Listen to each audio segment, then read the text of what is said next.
start, we'll touch on project background, challenges and stakeholders, interviews and solutions, prototype, feedback, and last but not least, next steps. Okay, so to transition, I'm going to have you all kind of relax your eyes, unfocus until you see blurry blocks of color. And then I'm going to have you close your left eye. And then I'm going to have you hold this for the first portion of this presentation. And if you look to the screen, this is a law directory, and it's a very overwhelmingly visual piece of information. And you look around you and you see people, stores, and you're kind of in this infinitely big space. And I'm going to have you open your eyes. This was the best way we could think of, so you will have you all assume the role of Shelley, which is an elderly woman with low vision that our group had spoken to.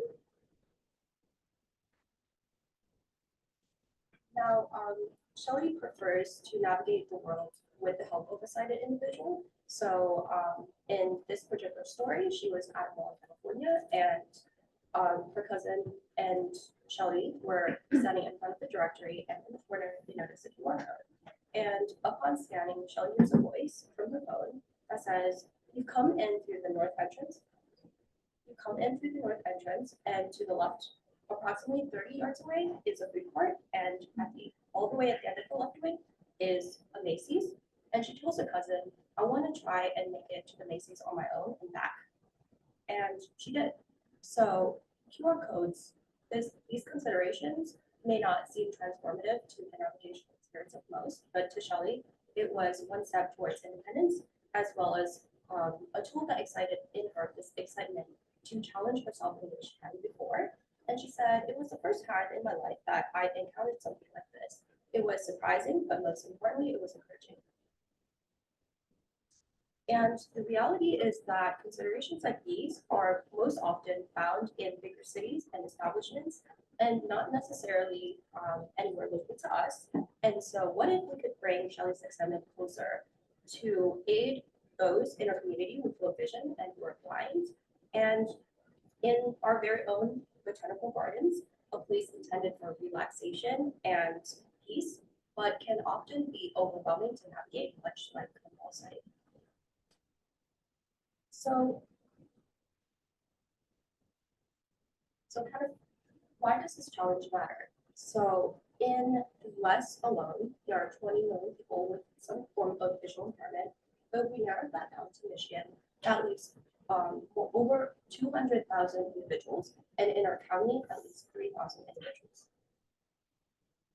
So in narrowing down our challenge, we were presented with a broad prompt of addressing sensory accessibility somehow. And after a couple of phone calls, we narrowed this demographic down to the low vision and blind community. And after conversing with these individuals, we found that most, if not all, relied on some form of external stimuli to navigate the world, which leads us to a final guiding question of how might we use external stimuli, such as landmarks or sounds, to assist individuals in navigating trails within the gardens, especially those with visual impairment. And I'm going to pass it on to Shanjida. So for this project, we interviewed three main stakeholders. The first one was 5 individuals from the MBGNN staff, including the director and facilities lead. We also interviewed 3 people from disability advocacy groups, such as the Associate Director of District Accessibility and Accommodation Services here at UMich. And finally, we interviewed 3 individuals who have low vision or are blind, including 2 low vision individuals. And someone who also works at the Tri-County Disability Network, but is also blind. From these interviews, we had 4 main takeaways. The first one being that people with low vision or blindness have to rely a lot on sighted people. So when they go to a new area, they need a sighted person there to guide them and get them accustomed to the new space. And even if they have guide dogs, it's still a very complicated and long process.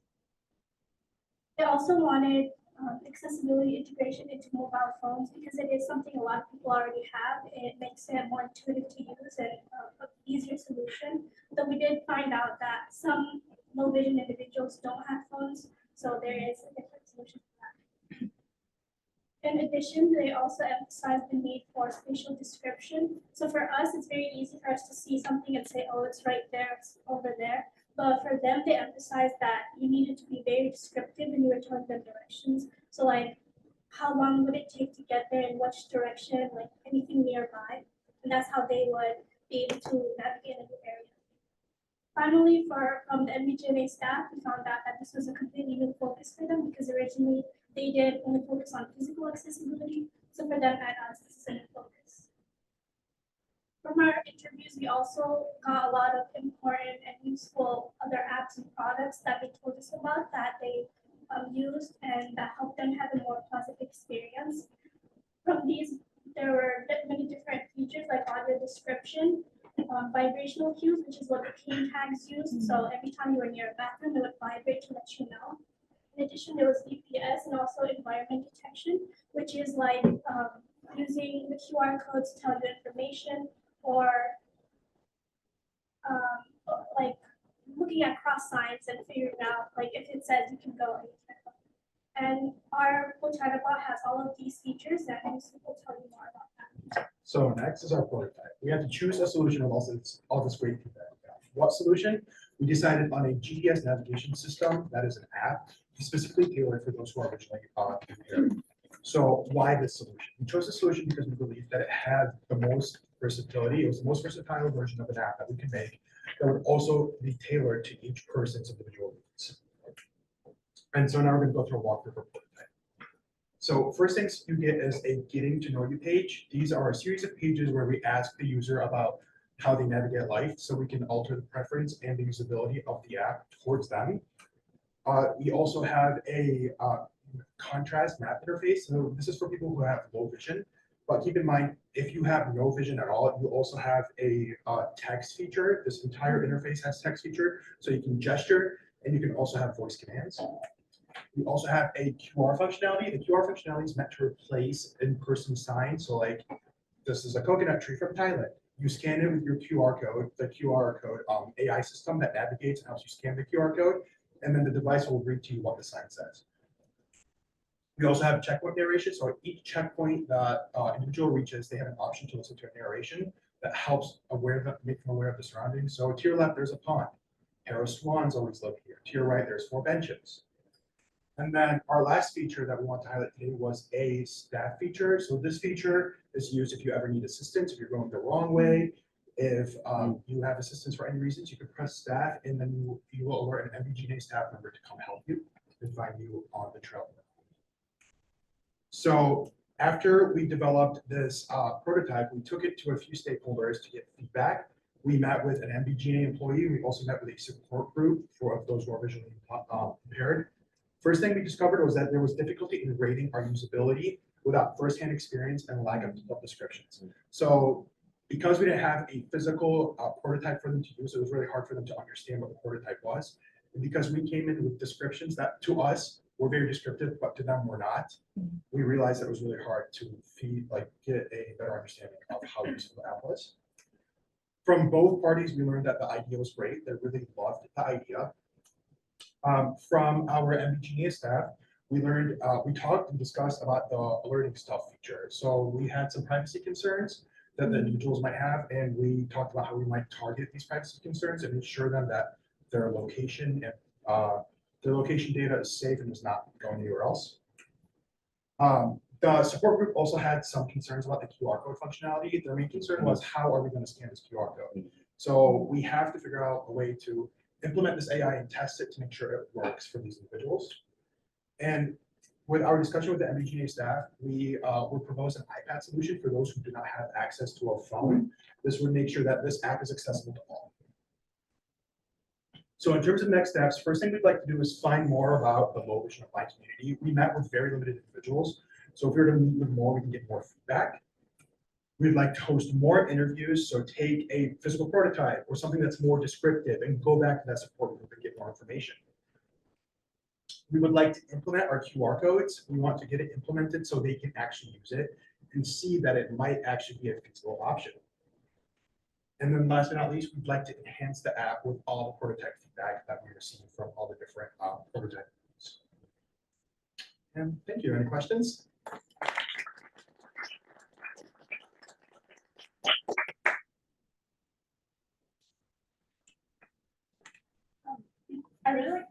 idea of ability to scan the cards, like my dad is actually blind, and so I know when we do go into like less populated areas, it's nice to be able to have HMOs tailored for him. So I was wondering, kind of thinking about like the function of a GPS in the app. Do you think it would be a possibility that maybe you would just like be able to track where you are? They give the option to like tell you more about the location, or do you still want it to be like super optional for the person to engage with their conversation? With the narration. Is that it? Yeah. So the narration, in the beginning, you're asked if you'd like the narration feature enabled. Okay. So if you enable the narration feature, the main idea right now is every checkpoint you reach, you'll be also prompted. Do you want to listen or do you want to move on? Does that make sense? Yeah. And we also have an idea of implementing a narration along the path. So let's say you stop here. If there is anything for you, you can check, you can gesture. It's like, oh, there is something you can listen to. You can listen to it there. So it's based on the GPS, not the QR. Yeah, so they're actually two in one basically. So the GPS will narrate what's around you. The QR code will narrate what's on the side. And you'll be prompted in your proximity of both. I have a question. Can you hear me back here? Oh, sorry. Was there a question in the room? Sorry, I can't see the room. No, Go go ahead. for it. It's okay. Go for it. Yep. Hi, everyone. I'm Tony, I'm the director at Mathi Botanical Gardens in Nichols Arboretum. How accurate is GPS these days? Is it like accurate enough to pinpoint someone within like a couple square feet or yards?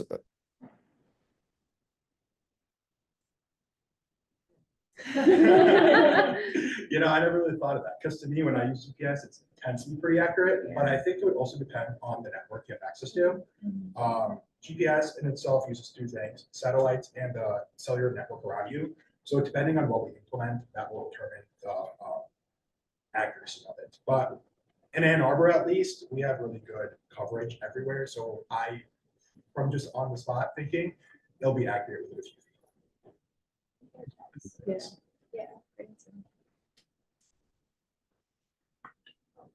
Well, I'm sure that will be and I'm wondering, I don't know if we talked about this, but did you look at beacons that are placed out and then they would signal the phones Yes. to give some information? I know some other museums and things use those. So we had in mind of implementing a RFID functionality, which would serve as a beacon kind of system. So when you were past this RFID, your phone would ping back to the MBGA staff, letting them know where you were last checked in. Oh, But we decided not to pursue that route, just to ensure that your GPS was constantly functioning and that you, the staff, knew where everybody was at all times in case of emergency or those kind of situations. Does that make sense? yeah. I was thinking more of it would ping and then you could determine if you wanted to listen or not, Oh, rather yeah. than tracking. Yeah, I see. That makes perfect sense. Yeah, so in terms of the checkpoints at the moment, our current idea was based on your GPS location. However, that was another route we wanted to pursue eventually. That would replace the QR codes. It would be an RFID kind of system where you could walk into proximity of it and be alerted, hey, there's signage here, or there's something you want to hear. Does that make sense? Yeah. I was actually gonna mention it as well. And like, I have a question about the app. Do they have to have it downloaded before? Like, if it has to be in, okay, if they haven't downloaded the app. Preferably the app should probably be downloaded before. So I'm assuming the MBGA, when you come to the MBGA, you'll be alerted of this functionality, or it'll be somewhere on the website of the MBGA staff that will allow you to download this app. But I don't think it would be too difficult to implement the beacon functionality as well, where if you walk next to it, like, hey, there's an app for this, would you like to download it?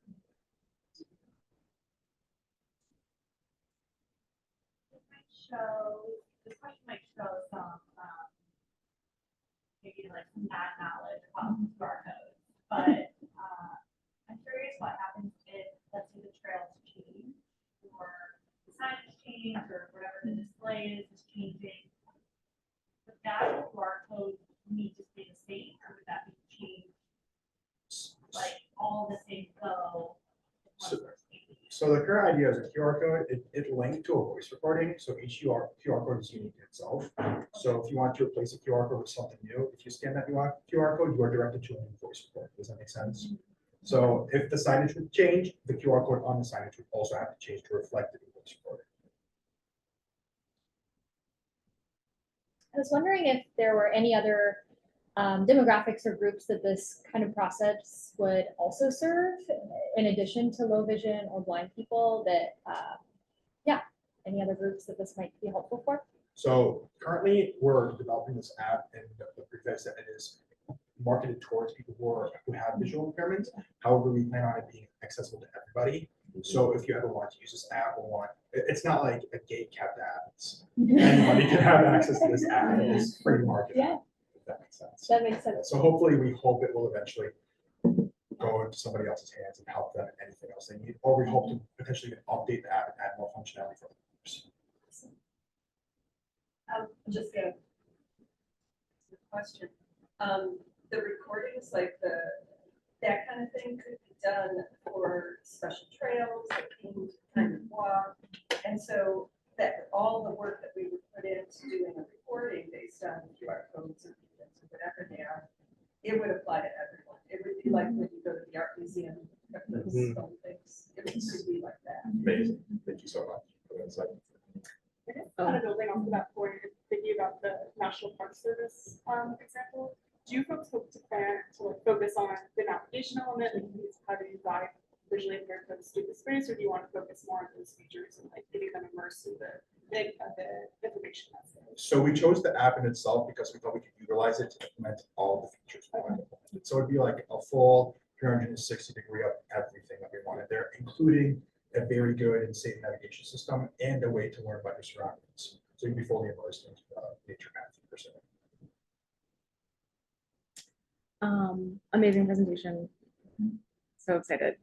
I was wondering if you thought at all about how your solution might change or be affected by weather and seasons and kind of all of the things that you might experience. So that was something we did think about. We didn't have it in our slideshow, but we were thinking potentially an MBGNA staff or maybe somebody else who uses the app could alert that there is something hazardous on the trail, like the thunderstorm, knock the tree down. Don't go on that trail, and we close the trail off on the path. Like on the app, it'd be hazardous, and nobody would pursue that trail. In terms of weather, I can forecast. But yeah, in terms of anything hazardous, we hope to implement some kind of functionality with the app to warn people about what the hazard is, where it is, and not to go that way. Any other questions? I think the app is really cool.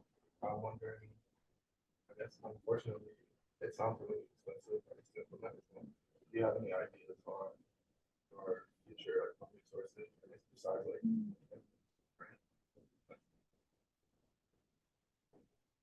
I guess I'm asking like, would it be like a paid app or like a subscription thing? Or like a, So ads? hopefully this app would be free. Also, just to be clear, this is not something we asked you to think about for the purposes of the class. So any answer is not included in your grade. Funding honestly was something I was planning on looking into during the summer if we were to pursue that internship option that CISA had. But hopefully we were looking to potentially pair with a nonprofit or some other company that can help fund the app, given that they believe in the idea and the vision of our. Does that make sense? But it's free.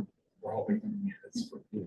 It does seem like if you create something that is useful and like personalized to MBTNA, which is awesome, it also, you might be able to kind of white label it to other organizations who are trying to do something similar. Just they do their own voice recordings, they import their own maps, things like that. That's a large. Lots to explore in the summer. Not a question, but just since you said you were interested in continuing it, I was thinking about Lauren's question. You could try to like market it to like a greater demographic of like learning disabilities as well, like dyslexia, like traumatic brain injury, even ADHD sometimes responds better to like listening to things instead of reading them. So you could just like increase your demographic that way. Got it. Perfect. Thank you. Also parents of young children. Yeah. I would totally use this visiting any space. So Thank you very much. thank you so much, team one.